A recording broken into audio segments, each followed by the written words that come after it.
Homeschooling is the new normal and has been seen to have exponential growth over the last few years. My name is Shaun Swartz. I'm the CEO of SK Education Solutions. We're the official office of the GED here in South Africa, as well as in Namibia. Today, I'm really privileged to be joined by both Caroline Bega and her daughter, Cara. Caroline, let's start with you. Can you tell us why you chose the GED for Cara and your experience in dealing with the GED? The reason why we ultimately chose the GED is because Cara is a remedial child in that she went to remedial school when she was much, much younger. We then did mainstream and it really didn't work out at all. And it was a matter of, I need to get her into a home environment where she can be a lot more comfortable. And quite honestly, at school, all she did was work, work, work, and worked so hard, but never got out what she put in.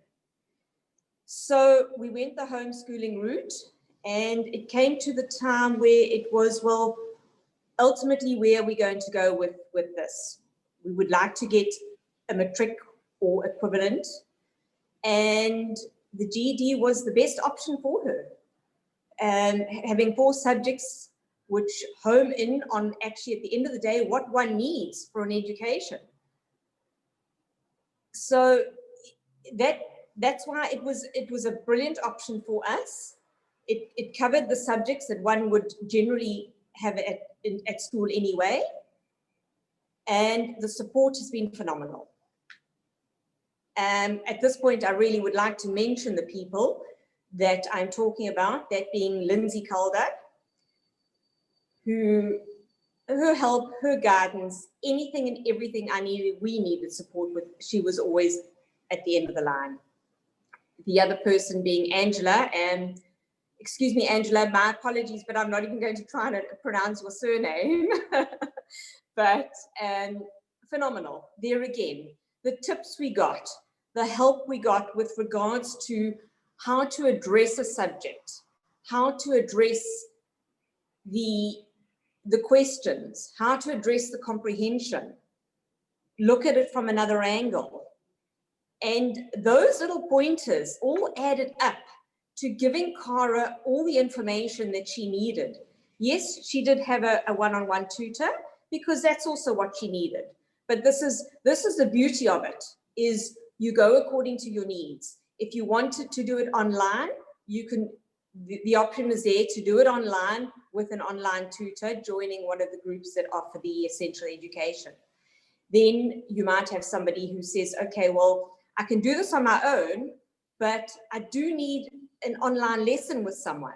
And that's where Angela comes in, and you've got that option. And then I had the option of, I pretty much did all of them. I had a one-on-one tutor purely because that's what Cara needed. And then we did the essential education online as well. And then there are numerous resources that one can get as well on Google, obviously. There's just so much information out there. And from that point of view, it's really a no-brainer for us. It really was. It's let's do the GED, let's give her an equivalent to a matric, and she's done it. She's done it. Yes, I got her concessions, which was also something that she needed. And it all worked out for her. It was quite a process to get the concessions, I must say. But once we ultimately got them, obviously I needed to have proof of everything required. But eventually we did get what we needed. And the concessions definitely helped her. And I mean, she did it. She wrote the English in October last year. Yes, she wrote the English in October. In fact, she wrote it in September and she didn't quite get it. So she plowed through. She absolutely plowed through, wrote it again 2 weeks later, and she got it. Then and that's November, the beauty of that, just with the exams, as you say. I mean, if you don't make it the first time, you don't have to wait a whole year until the exams are available again. you were literally able to book it whenever she was available again to write the exam. So she just spent a little bit more time preparing, and then she wrote it again. Absolutely. And then, yeah, then she did the social studies in November, and then she did back to back, one day after the next, the science and the maths. So that was, wow. that was so heavy, that's hard. That's really, that's tough work, and well done to you for actually doing that back to back. I wouldn't say that that's really easy. Can I ask you, Caroline, as well? I mean, you've seen the syllabus, you've seen how what you need to learn. As you know, I'm not sure if you're aware, but actually in 2014, a new version of the GED exams and syllabus was actually released. And it was mainly released to cater for the new world, for the 21st century. And a big part of the new release was actually around thinking, about critical thinking skills, and not just about learning things off the heart. Can you just mention or just talk around that as to how you found that?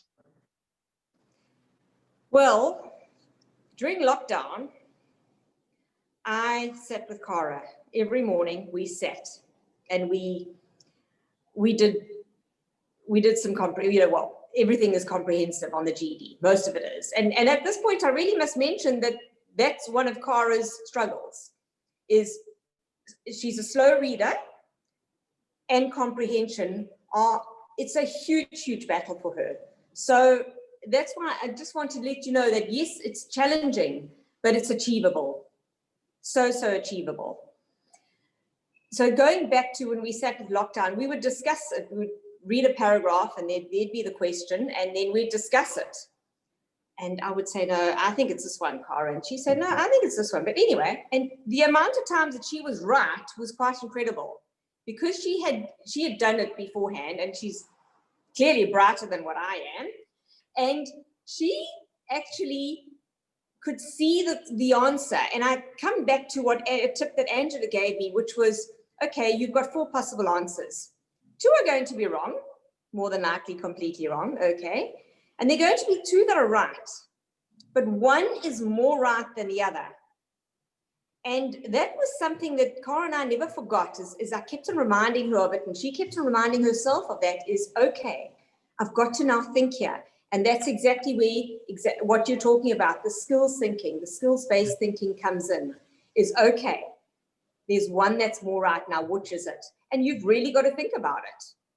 Because Absolutely. the amount of times that we came up with that was quite something. So it's really interesting. Yes, and very much skills-based. That tip is an incredible tip, I think, as well, to relate to everybody. So thank you for that. It's really amazing. Yeah, that helped us. And we can see the difference in Cara, just to put that out there as well. I can see the difference, how Cara now thinks about things. There's definitely a huge shift in her way of thinking. And that, to get that skill for the rest of her life, this critical thinking skill is absolutely essential. And I'm so glad you mentioned that she's actually got it, because Google will tell you anything you need to know. You don't need to learn anything off the heart. You don't need to remember any dates, but the thinking skills, that's where it's all at. So Cara, firstly, from me personally and from the GED in South Africa, I'd like to congratulate you. I mean, graduating with a GED is absolutely no easy task. I'm sure you put in a huge amount of hard work and effort to get there. And so you've now graduated and you've got your GED from Washington, DC in the USA, which is absolutely amazing. So well done for that. And a question from me to you is, like, can you tell me your personal experience in learning and preparing for the GED? Well, first of all, it was very challenging at first. It really was. And like my mom said, how I went to all the schools and how I was struggling. It was hard, but I pushed through it. I got through it, and there's so much information there. I learned something every single day. Every single moment I learned something new. And the things that I struggled with, I went back and back, repetition. to try and get myself to remember it, and I remember it. But I did also take some time to do it. It was also very slow for me. So yeah, it was also challenging.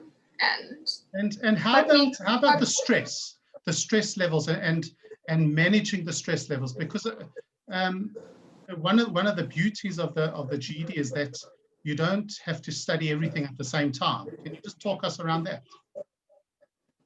So you can get ready to write one subject and you can focus on that subject. You can do it for 6 months, focus on one subject. That's the beauty about the GED, is that whenever you're ready to do it, you can do it. It's not like a set date on when you have to finish it. That's what's lovely about it. So the stress levels are much lower because you only have to focus on one subject at a time. And then when you are ready, you would do one of these mock tests to make sure that you're ready. And then you would book the final test and go and write. And Yes. And I think that makes a big difference, not only for you, but for all GED students, rather than having so many exams crammed into a 2 or 3 week period. Yeah.